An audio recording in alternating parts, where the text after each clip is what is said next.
एक बार एक प्रसिद्ध योद्धा उत्तर भारत से विजयनगर आया। उसने कई युद्ध तथा पुरस्कार जीत रखे थे। इसके अतिरिक्त वह आज तक अपनी पूरी जिंदगी में मल्ल युद्ध में पराजित नहीं हुआ था।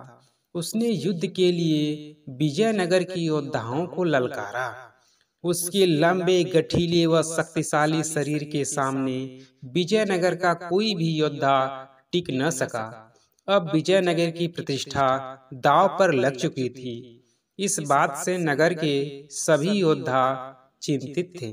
बाहर से आया हुआ एक व्यक्ति पूरे विजयनगर को ललकार रहा था और वे सब कुछ नहीं कर पा रहे थे।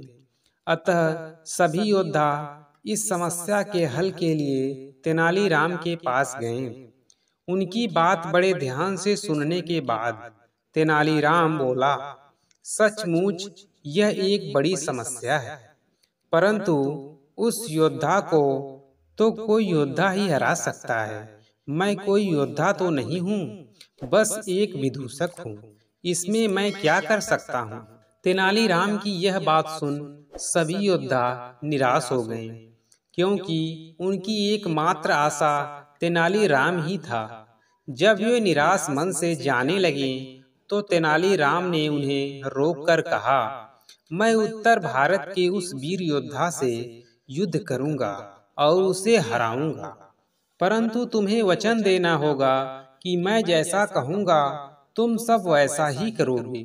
उन लोगों ने तुरंत वचन दे दिया। वचन लेने के बाद तेनालीराम बोला, शक्ति परीक्षण के दिन तुम सभी पदक पहना देना और उस योद्धा से मेरा परिचय अपने गुरु के रूप में करवाना और मुझे अपने कंधों पर बैठा कर ले जाना। विजयनगर के योद्धाओं ने तेनालीराम को ऐसा ही करने का आश्वासन दिया। निश्चित दिन के लिए तेनालीराम ने योद्धाओं को एक नारा भी याद करने को कहा, जो कि इस प्रकार था, ममुक महाराज की जय, मीस ममुक महाराज की जय। तेनालीराम ने कहा, जब तुम मुझे कंधों पर बैठाकर युद्ध भूमि में जाओगे तब सभी इस नारे को जोर जोर से बोलोगे। अगले दिन युद्ध भूमि में जोर जोर से नारा लगाते हुए योद्धाओं की ऊंची आवाज सुनकर उत्तर भारत के योद्धा ने सोचा कि अवश्य ही कोई महान योद्धा आ रहा है। नारा कन्नड़ भाषा का साधारण श्लोक था, जिसमें मुमुक का अर्थ था धूल चटाना, जबकि मीस का अर्थ भी लगभग यही था। उत्तर भारत के योद्धा को कन्नड़ भाषा समझ में नहीं आ रही थी, अतः उसने सोचा कि कोई महान योद्धा आ रहा है।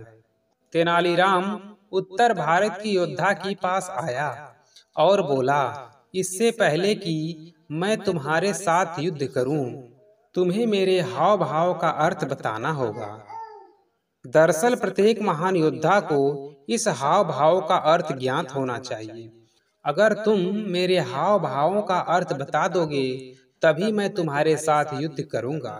यदि तुम अर्थ नहीं बता सके तो तुम्हें अपनी पराजय स्वीकार करनी पड़ेगी।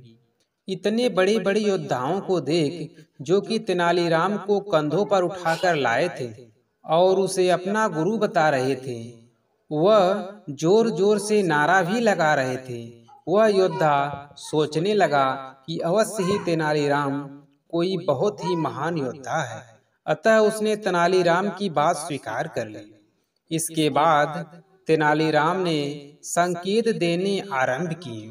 तेनालीराम ने सर्वप्रथम अपना दायां पैर आगे करके योद्धा की छाती को अपने दाएं हाथ से छुआ। फिर अपने बाएं हाथ से उसने स्वयं को छुआ। तत्पश्चात उसने अपने दाएं हाथ को बाएं हाथ पर रखकर जोर से दबा दिया। इसके बाद उसने अपनी तर्जनी से दक्षिण दिशा की ओर संकेत किया। फिर उसने अपने दोनों हाथों की तर्जनी उंगलियों से एक गांठ बनाई। तत्पश्चात एक मुट्ठी मिट्टी उठाकर अपने मुख में डालने का अभिनय किया। इसके पश्चात उसने उत्तर भारत के योद्धा से इन हाव भावों को पहचानने के लिए कहा, परंतु वह योद्धा कुछ समझ नहीं पाया। इसीलिए उसने अपनी पराजय स्वीकार कर ली। वह विजयनगर से चला गया और जाते जाते अपने सभी पदक व पुरस्कार तेनालीराम को दे दिए।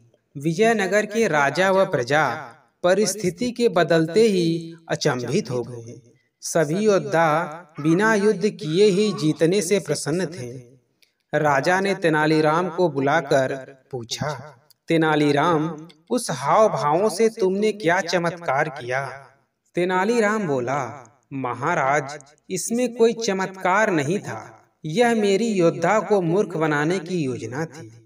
मेरे हाव भावों के अनुसार वह योद्धा उसी प्रकार शक्तिशाली था जिस प्रकार किसी का दायां हाथ शक्तिशाली होता है, और मैं उसके सामने बाएं हाथ की तरह निर्बल था। यदि दाएं हाथ के समान शक्तिशाली योद्धा बाएं हाथ के समान निर्बल योद्धा को युद्ध के लिए ललकारेगा, तो निर्बल योद्धा तो बादाम की तरह कुचल दिया जाएगा। सो यदि मैं युद्ध हारता तो दक्षिण दिशा में मेरी पत्नी को अपमान रूपी धूल खानी पड़ती। मेरे हाव भावों का केवल यही अर्थ था जिसे वह समझ नहीं पाया। तेनालीराम का यह जवाब सुनकर राजा व सभी एकत्रित लोग ठहाका लगाकर हंस पड़े।